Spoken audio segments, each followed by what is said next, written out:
விரிவான தலைப்புச் செய்திகளை பார்க்கலாம். நெல்லையில் தாமிரபரணி ஆற்றில் செல்லும் நீர் 15,000 கன அடியாக குறைந்தது. மூழ்கிய குறுக்குத்துறை முருகன் கோவில் வெளியே தெரிந்தது.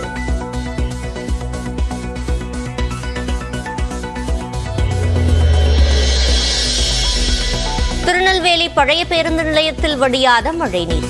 4 அடிக்கு நீர் தேங்கியுள்ள நிலையில் திறக்கப்படாத வணிக நிறுவனங்கள்.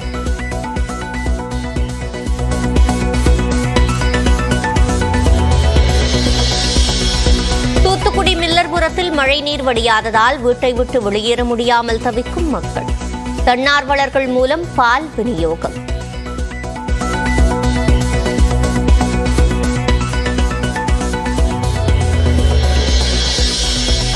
தூத்துக்குடி திருச்செந்தூர் இடையே 3ஆம் நாளாக பாதிக்கப்பட்டுள்ள பேருந்து போக்குவரத்து. புல்லாவழியில் வெள்ளத்தால் கடுமையாக சேதமடைந்துள்ள சாலை.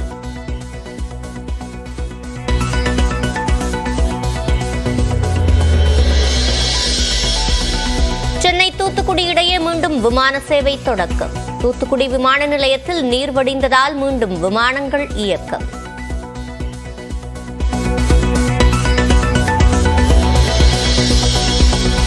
ஸ்ரீவைகுண்டம் அருகே கிராமங்களுக்கு செல்லும் சாலை துண்டிப்பு. ஹெலிகாப்டரில் இருந்து காட்சிகளை பதிவு செய்த பாதுகாப்பு படை. ஸ்ரீவைகுண்டம் அருகே கருங்குளம் நெடுஞ்சாலையில் தேங்கி இருந்த மழைநீர் வடிந்தது. திருச்செந்தூர் நெல்லை சாலையில் இயக்கப்படும் வாகனங்கள்.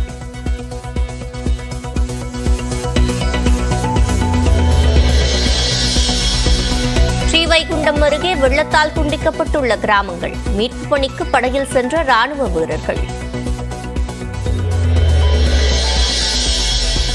நெல்லை ரயில் நிலையத்தில் மீண்டும் சேவை தொடக்கம். தண்டவாளத்தில் நீர் வடிந்த நிலையில் 3 நாட்களுக்கு பிறகு ரயில்கள் இயக்கம்.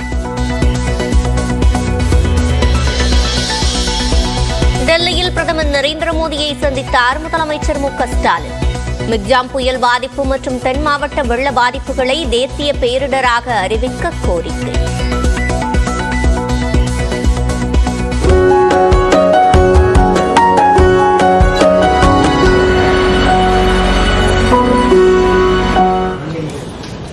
வணக்கம் தமிழ்நாடு நிகழ்ச்சிக்கு வரவேற்கிறோம். ஒவ்வொரு முக்கியமான செய்திக்கு பின்னால் இருக்கக்கூடிய பல்வேறு பார்வைகள், கோணங்கள் இவற்றை பகுப்பாய்வு செய்து வழங்கக்கூடியதுதான் இந்த நிகழ்ச்சி. இதில் முதலாவதாக நாம் எம்பிக்கள் சஸ்பென்ஷனை தொடர்ந்து பல்வேறு சர்ச்சைகள் அல்லது பிளவுகளுக்கு உள்ளான இந்தியா கூட்டணி மீண்டும் வலுவாக ஒருங்கிணைந்திருக்கிறதா என்ற கேள்வி எழுந்திருக்கிறது.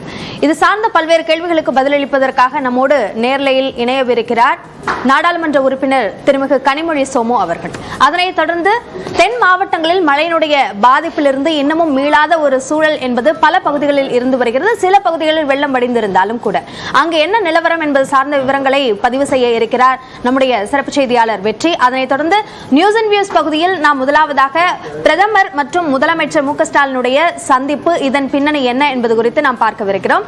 அதனைத் தொடர்ந்து தென் மாவட்டங்களில் இந்த மழை பாதிப்பு பல்வேறு கேள்விகளை எழுப்பியிருக்கிறது.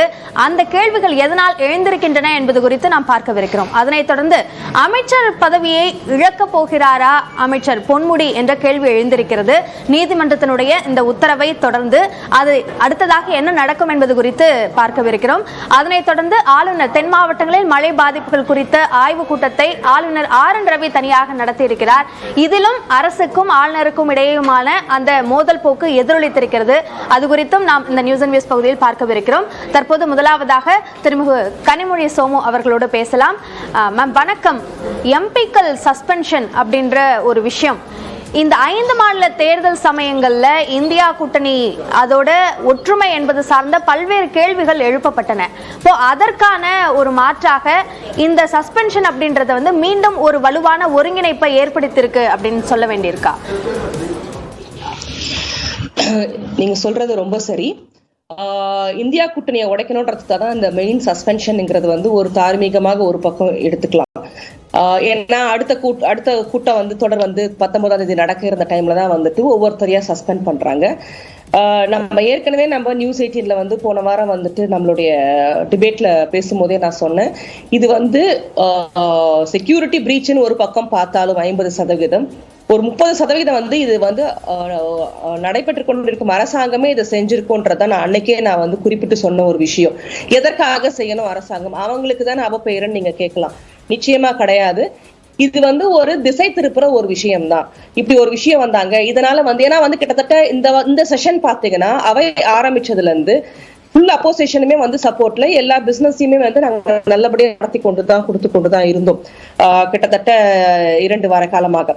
அப்படி இருக்கிற நிலையில தான் வந்துட்டு போன வாரம் கிட்டத்தட்ட முடிகிற தருவாயில தான் வந்து அந்த 3 பில்லையும் வந்து வாபஸ் வாங்கிட்டாங்க. நீங்களாம் கூட நியூஸ் சொன்னீங்க. அது வாபஸ் வாங்கப்படல, இன்னும் கொஞ்சம் அமெண்ட்மெண்ட்ஸ் ஆட் பண்ணி மறுபடியும் தாக்கல் செய்வதற்காக தான் அந்த ஐபிசி, அந்த எவிடன்ஸ் ஆக்ட், இது கிரிமினல் ப்ரொசீடிங்ஸ் இது எல்லாமே வந்துட்டு எடுத்துட்டு மறுபடியும் ரீப்ரசென்ட் தான் பண்ணிருக்காங்க. அவங்களுக்கு அந்த பில் பாஸ் பண்ண வேண்டிய ஒரு கட்டாயம் இருக்கிறது. ஏன்னா வருகிற நாடாளுமன்ற எலெக்ஷன்ல இத்தனை நாள் அவங்க நம்பின இவிஎம் மிஷின்ஸை மட்டும் இல்லாம அதிகாரிகளையும் தன் கைக்குள் கொண்டு வர வேண்டும் என்பதற்காக தான் இந்த ஒரு யுத்தத்தையே அவங்க கையில எடுத்திருக்காங்க. அந்த 3 பில்லையுமே வந்து இன்ட்ரடியூஸ் பண்ணிருக்காங்க.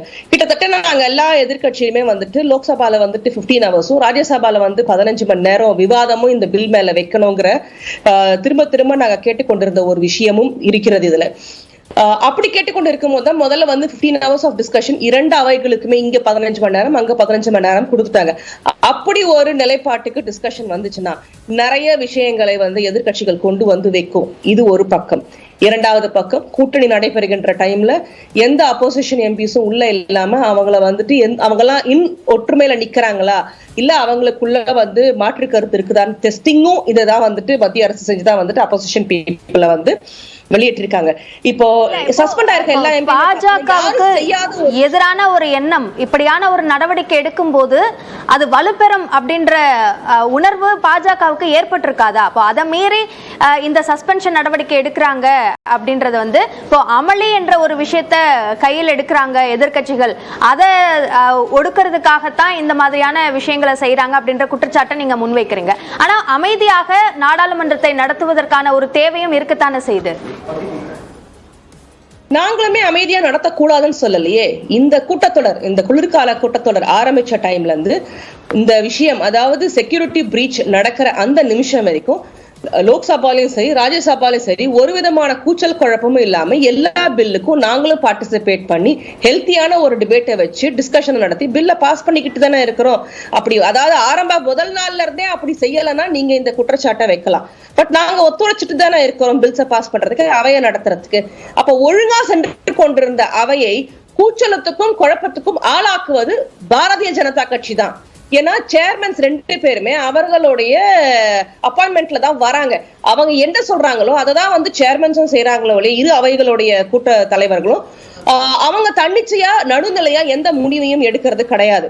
நான் ஒண்ணு கேட்கிறேன், ஒரு செக்யூரிட்டி பிரீச் நடந்திருக்கு, அதுக்கான ஒரு விவாதத்தை கேட்கிறோம். அந்த விவாதம் கிட்டத்தட்ட 4 மணி நேரம் போகலாமா 6 மணி நேரம் போகலாமா, கிட்டத்தட்ட அந்த மதியம் ஆரம்பிச்ச அன்னைக்கு இரவோட அந்த விவாதத்தை முடிச்சிருந்தாங்கன்னா தப்பு ஒண்ணும் கேட்கலையே. நாங்க தெரிஞ்சுக்க வேண்டிய விஷயத்த கேட்கிறோம். அதுல என்ன மேடம் தப்பு? நாங்க ஒண்ணு அவுட் ஆஃப் த வே ப்ரொசீடிங்ஸை தாண்டி, ரூல்ஸ் ஆஃப் ப்ரொசீடிங்ஸை தாண்டி எந்த ஒரு விஷயத்தையும் நாங்க அவையில வைக்கல. எங்களுடைய தார்மீக உரிமை, ஒரு விஷயம் நடந்திருக்கு, அதை பத்தின டிஸ்கஷன் கேட்கிறோம், அதை பத்தின இதை ரிப்போர்ட்டை சப்மிட் பண்ணுங்கன்னு கேட்கிறோம், அவ்வளவுதானே. ஏன் இதே மாதிரி இதை விட பயங்கரமான ஒரு தாக்குதல் பழைய பாராளுமன்ற பில்டிங்ல நடந்து கிட்டத்தட்ட 8-9 பேர் உயிரை இழந்தப்ப கூட அடுத்த நாள் காலையில அவையில டிஸ்கஷன் நடந்தது. அப்பவும் இதே பாரதிய ஜனதா ஆட்சி தான் நடந்து கொண்டிருக்கிறது. சோ செக்யூரிட்டி பிரீச் என்பது பாரதிய ஜனதா ஆட்சியில தொடர்ந்தியாக நடந்து கொண்டே இருக்கிற ஒரு விஷயத்தையும் நீங்க முதல்ல பதிவு பண்ணணும். போன டைம் அவங்க ஆட்சியில இருக்கும் போது செக்யூரிட்டி பிரீச் நடந்திருக்கு, இந்த வாட்டி நிற்கும் போது செக்யூரிட்டி பிரீச் நடக்குது. ஆக தார்மீகமா ஒரு பாராளுமன்ற கட்டடத்துக்கே அவங்களால வந்து ஒரு செக்யூரிட்டியை கொடுக்க முடியலன்னா அப்ப எங்க நிக்குது இந்த அரசாங்கம்? செங்கோலை வைக்க தெரிஞ்சவங்களுக்கு ஏன் செக்யூரிட்டியை வைக்க தெரிய மாட்டேங்குது? இதை முக்கியமா நீங்க கருத்துல கொள்ளணும். இதுவுமே வந்து ஒரு டெஸ்டிங் தான். உண்மையிலேயே எதிர்கட்சி எல்லாம் ஒரே ஒருங்கிணைச்சிருக்காங்களா இல்ல ஒவ்வொரு ஐடியாலஜிஸ் இருக்குதான்றத அவங்க டெஸ்ட் பண்ணி பாத்துக்கிறாங்க எலெக்ஷனுக்கு முன்னாடி. அப்படிதான் இத நான் பாக்குறதா நீங்க கருதுறீங்க?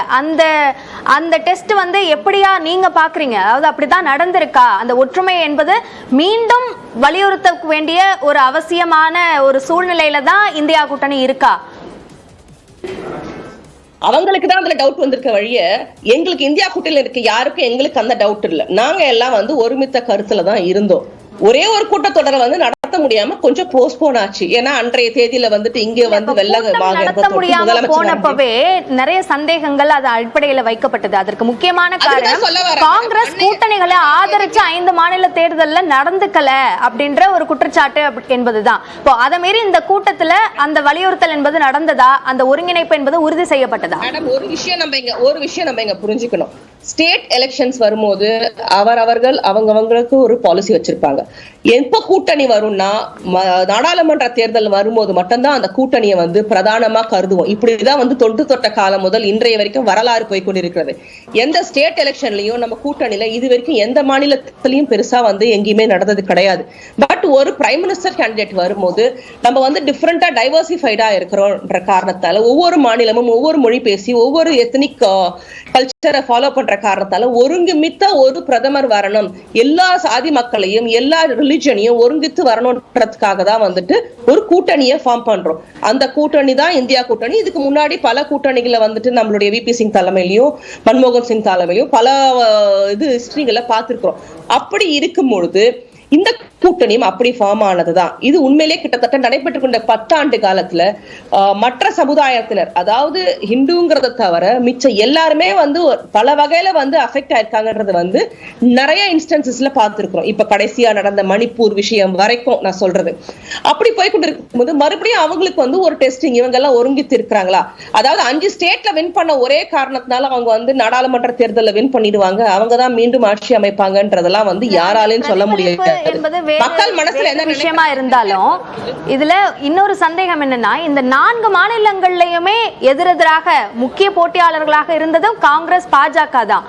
அப்போ பாஜகவை எதிர்க்கிறோம் அப்படின்னு சொல்ற கட்சிகள் பாஜகவை எதிர்க்கக்கூடிய நிலையில இருக்க காங்கிரஸோட கை கோக்கிறதோ அல்லது அவங்க கூட கை கோத்துக்கிறதுக்கு காங்கிரஸ் தயக்கம் காட்டுறதையோ எப்படியா எடுத்துக்கிறது? காங்கிரஸ் தயக்கம் காட்டுறது அதெல்லாம் கிடையாது. அதே கர்நாடகால காங்கிரஸ் வின் பண்ணிருக்கு, நம்ம அதையும் மறந்துடக்கூடாது. ஓகேங்களா?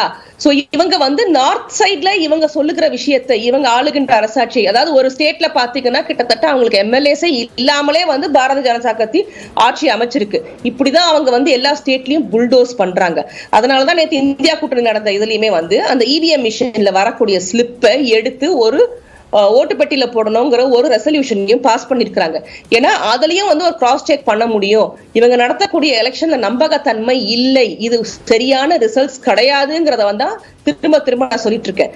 எந்த அளவுக்கு உண்மைங்கிற தெரியாது. ஒரு 1500 EVM மிஷின்ஸ் வந்து சர்க்குலேஷன்ல வெளியிலேயே தான் மார்க்கெட்ல சுத்திக்கிட்டு இருக்குன்றதையும் வந்து நிறைய வாட்ஸ்அப் செய்திகளையும், அது வாட்ஸ்அப் செய்தியை நம்பலாமா இல்லையாங்கிறது அது தனிப்பட்ட விஷயம்.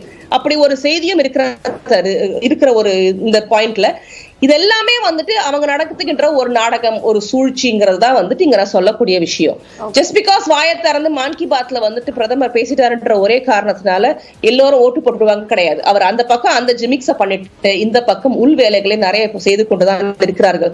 அதே மாதிரிதான் அந்த செக்யூரிட்டி பிரீச் ஆரம்பிச்சதும் அவர்களாவே இருக்கலாம். அதுக்கு டிஸ்கஷன் இல்லாம எங்களை எல்லாம் வெளியே தள்ளிவிட்டு இந்த IPC, இந்த எவிடன்ஸ் ஆக்ட், இந்த கிரிமினல் ப்ரொசீடிங்ஸ் இத்தனை பில்லையும் அவங்க பாஸ் பண்ணிட்டு அவங்களுடைய ஆட்களே வந்து எலெக்ஷன் கமிஷன் ஆபீசர்ஸா உட்கார வச்சு இந்த முறை ஆல் இண்டியா லெவல்ல வந்து கைப்பற்றணுங்கிற ஒரு உத்தியை தான் கையில எடுத்திருக்கிறாங்க.